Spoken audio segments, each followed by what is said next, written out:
The following is a paid advertisement of St. Anthony Hospital Orthopedics. References to any specific product, services, or entity does not constitute an endorsement or recommendation by St. Anthony Hospital, Carroll Broadcasting, or its advertisers. The views expressed by the host or guests are their own, and their appearance on the program does not imply an endorsement of them or any entity they represent.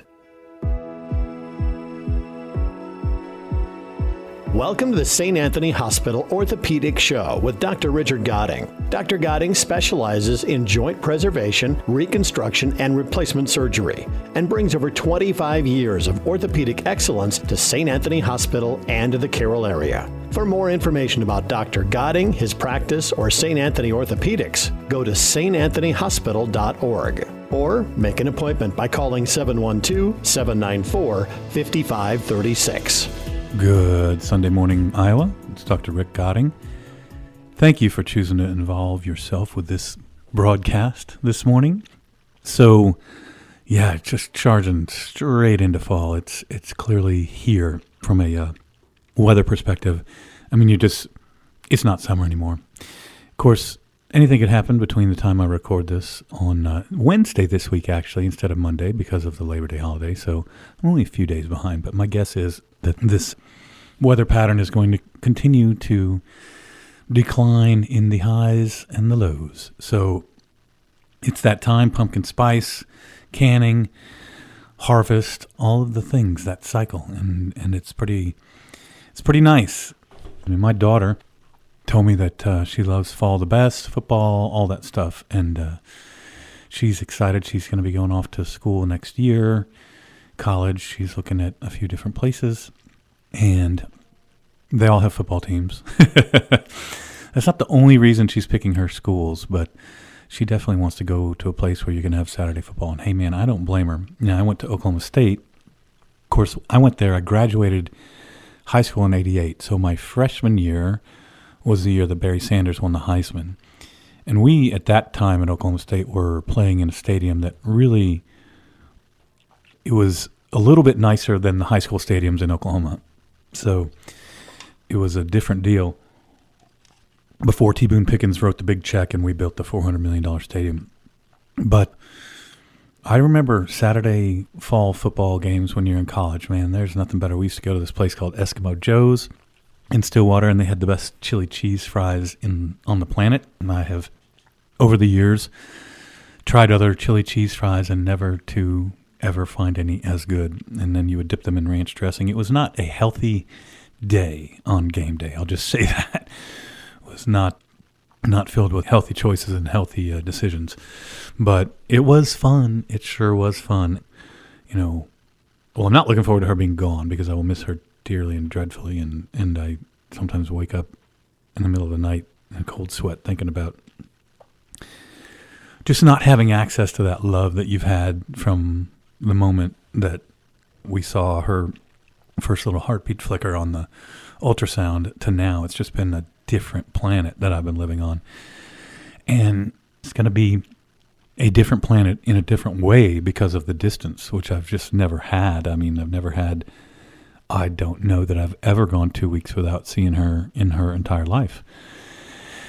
So, yeah, that first 2 weeks next fall after I drop her off, I may just have to cry myself to sleep every night. But, you know, that is the way of the world. And my job with her is not nearly done, but my job of getting her to be ready to go stand on her own 2 feet, at least to some extent. I mean, college isn't exactly the real world, but it's more of the real world than high school. And hopefully she will continue to do very well. She's done very well academically. Both of my daughters have.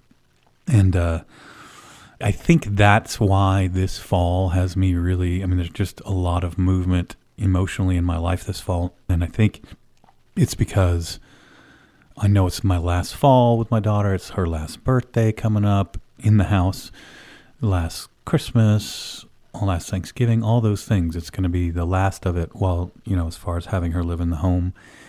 And those of you who are empty nesters know what I'm talking about, I'm sure. Certainly there's that rebellious teenager phase that they all, by definition, have to go through to some extent that I think is designed to make it where it's not a total heartbreak for the parents. Like, yeah, okay, well, I won't miss that. But mostly my kids are great kids, and I will miss them terribly. But anyway, I digress. It's like I said, it's this fall is really hitting me hard as far as a change of seasons in life, because it absolutely will be the biggest season change I've had in my life since she was due. And certainly since she was born. And then, of course, my second daughter just added to the magnitude of it. But now when she leaves, of course, it'll be even a bigger. Then I don't know. I do have my dogs and my wife. Not in that order. I have my wife and my dogs. No, definitely. My wife is awesome. And we're going to have a good time. We're going to do fun things. But yeah, it's going to be a wild, wild change. And so this is Sunday after you're listening, Sunday after the Cy-Hawk game. And I don't know. It's Wednesday. I don't know who won. So that'll be exciting weekend. And half the state will be sad today, and half the state will be very happy today. So I'm happy for the happy people and sad for the sad people. I don't have a dog in the fight. Historically, I have backed Iowa State because I went to Oklahoma State, so I get the little brother school in the state and all that stuff and the animosity and all that, But I think Caitlin Clark just brought the Hawkeyes into my heart a little bit more than they ever were, because I didn't really have any reason. But I just love watching her play so much, and loved watching her play at Iowa so much, that I kind of got a little bit of Hawkeye pride. So I can back both and be happy for both. And, most of the year they're not playing each other. So I can cheer for Big Ten Hawkeyes and Big 12 Iowa State when they're not playing Oklahoma State. Of course, Oklahoma State probably not going to be too hot this year once again, but that's been the story for most of my life. So I'm used to it. So I just talked to a patient of mine who had been to the Iowa game, and I had replaced his knee, and now he was about 60 pounds over the limit for what is reasonable to do a knee replacement. So I got him started on, he chose to do the keto diet. I say, listen, and I say this, if you're obese, you're doing something wrong, and there's a lot of different ways to correct that ship. I chose the carnivore diet after having mediocre success with keto. Carnivore was great for me. He chose keto. He says he's carnivore a lot and then goes keto a lot, and that's kind of where I am now on my maintenance phase. But in the weight loss phase, I was strict carnivore. But and there's the Mediterranean diet. There's all kinds of different diets. But he told me that the last sugary soda drink he drank was the day that he saw me in my office, and he had not had one since. And I said, you know what? That might be half. You never know. That's probably, if you are, let's say, 50 to 100 pounds overweight, dropping the sugary beverages is probably worth 20, 25 pounds. They're just so bad. There's nothing in nature that prepares you to have that level of a sugar load, 60 grams or whatever it is in a big soda. There's nothing in nature that your body was programmed or designed to deal with metabolically. There's nothing analogous. There's no fruit, although some fruits are pretty bad. Bananas are pretty bad. They are almost straight sugar, and they affect you just about as much as orange juice. Now, oranges aren't quite as bad because there's really not, the juice to pulp to ratio is low enough on an orange that it's not nearly as bad as like drinking orange juice. But bananas are pretty bad as far as your sugar goes. And if sugar is a problem for you, then now you know.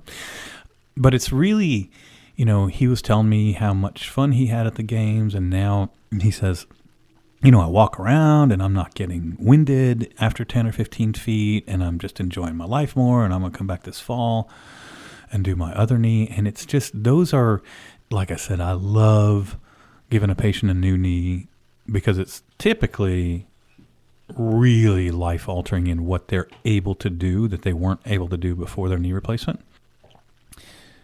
But especially when it's able to be in the context of an entire life transformation, health transformation. That's when I feel the most excited about it. I think part of it's just human nature. I've struggled with weight my whole life, and so to help somebody overcome their weight and their poor health, in addition to giving them a new need, it's a grand slam home run for me emotionally. I love it. Nothing has made me more enthusiastic over time. I had a guy who had lost 100 pounds. And back then I didn't even have any, years ago, I would just say, well, figure something out, lose the weight. Because I didn't know. I'm like, well, I've been trying too until I, got keto and then carnivore. But he had found another thing, a program, and I don't remember the name of it, but he found great success. You have a coach and you drink these shakes and then you eat certain meals. I mean, that's awesome. And I've done something like that. But what I found is that's not always making sure you buy the snacks from the company. And then you're always, worried about, man, I don't worry meal to meal what I'm going to eat. I'm just going to eat meat and a little bit of cheese. On the weekends, there's just so much stuff at my house. Sometimes there's some chips or something, but I never have like pizza, at least the crust. Sometimes I'll eat the toppings off of them, like a little meat and cheese. I won't eat like a piece of pizza. And after my 1 year of carnivore, so I'm, halfway through my second year, past halfway through, 9 months after. But at the end of my first year, everything was better. My triglycerides were way better. And that's a marker of insulin resistance, which is prediabetes. So my hemoglobin A1C dropped a little bit, although it was never super high. My resting blood sugar went down. My C-reactive protein went down. My total cholesterol went down. My LDL went down. My HDL went up. These are all things you want. So all of my metabolic markers of health improved dramatically after a year. And I think whatever you're going to do, if you're going to make the choice, and I highly suggest it. It's the last quarter of the year. And so you sort of by definition, you have to start thinking about, is there a plan? I mean, I always do. And I think it's a good practice to think of a plan for all the different aspects of your life. Well, what am I going to do, career-wise this year? What am I going to do family-wise this year? What's my goal with my wife relationship? What's my goal with my health? And it's a super, super time to start getting very serious about doing a health transformation starting January 1st, because that gives you time. And this is how I think of a successful way to do it, is you have to find something that you think you can tolerate. If it's the Mediterranean diet, you're all good with lots of salads and olive oil, and I think there's a fair amount of fish protein and maybe some chicken. They don't do a lot of red meat, but it's a way. Carnivore or keto, or if you think one of those programs is going to be long-term successful for you, where like a Weight Watchers style, where you're using their particular foods most of the time, whatever you think is going to be successful, map it out, figure out how you're going to do it, and then start getting ready. And then when you go through the holidays, you can say, all right, this is bad. I know it's bad, but I'm just right around the corner here, January 1st. I'm changing everything. So I'm going to try to cut back a little bit, but I'm going to give myself a little bit of grace over the holidays. Maybe I'll go ahead and have some stuffing and potatoes. I just won't have the second and third and fourth helpings. That's one of my big downfalls is, homemade stuffing and mashed potatoes used to be the bulk of what I would eat on Thanksgiving. I have maybe a piece of pie, but man, the stuffing and potatoes. And then, of course, dinner's over at 5 or 3 or whatever, and then at 10 o'clock at night, I'm getting a big plate of stuffing and potatoes. So if you have your plan and you say, all right, so starting January 1st, I'm going to do, or even January 2nd, that way if you're going to watch football and eat wings and stuff on the 1st or whatever. But I think the successful way to do it is you pick a date. First of all, you make the decision. I'm going to get healthier this year. And I don't care who you are. I don't care how old you are. If you're 85, There's very few people at any age, certainly when you're past your 30s or 40s, very few people who can look in the mirror and say, you know what, I just can't get any healthier. I just don't think I can do it. So whatever your condition of health is, make a decision that, hey, 2026 is going to be the year I turn my health back in a good direction.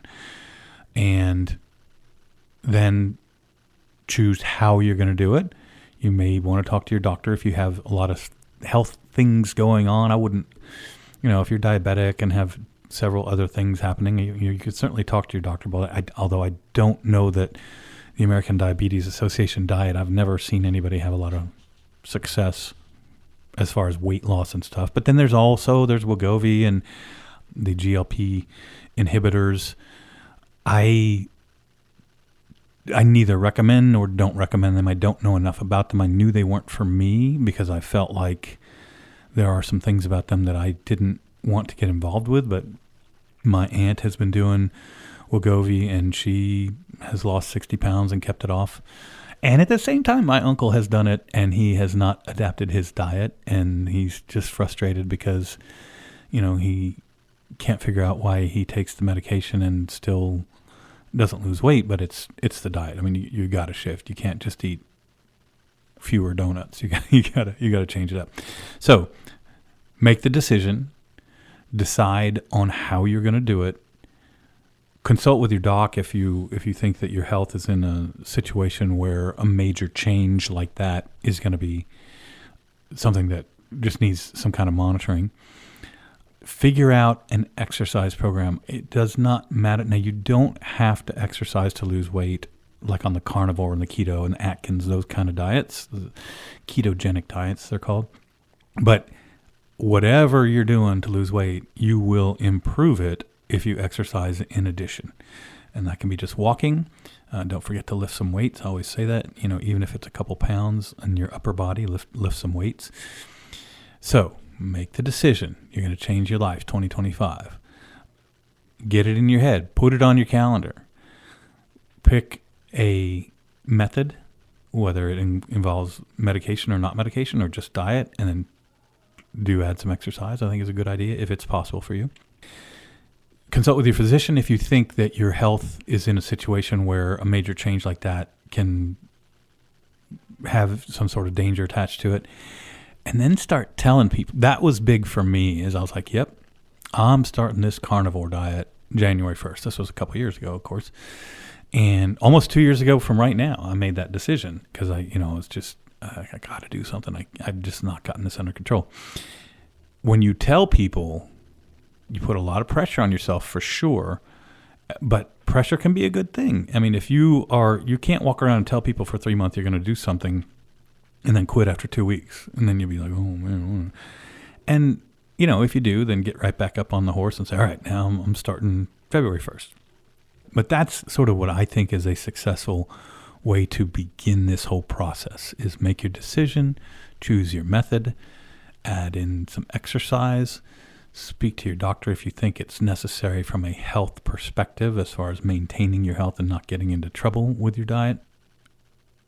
Put it on your calendar and then tell people. Hold yourself accountable by tell your friends, tell your wife, your husband, tell your kids, tell your parents, hey man, I'm going to do this diet. And then tell people at work. And then when they see you in the snack room and you've got your beef jerky there and they're all eating donuts, you can say, no, I'm going to do this. And then, they might even see the weight melt off you and get inspired too. But mostly, I just think it's a good time of year to get yourself in the mindset to do something positive for your health in the next year. And that will absolutely improve. If your knees and or your hips hurt, losing 20, 30, 40, 50 pounds or more will make a difference, almost certainly.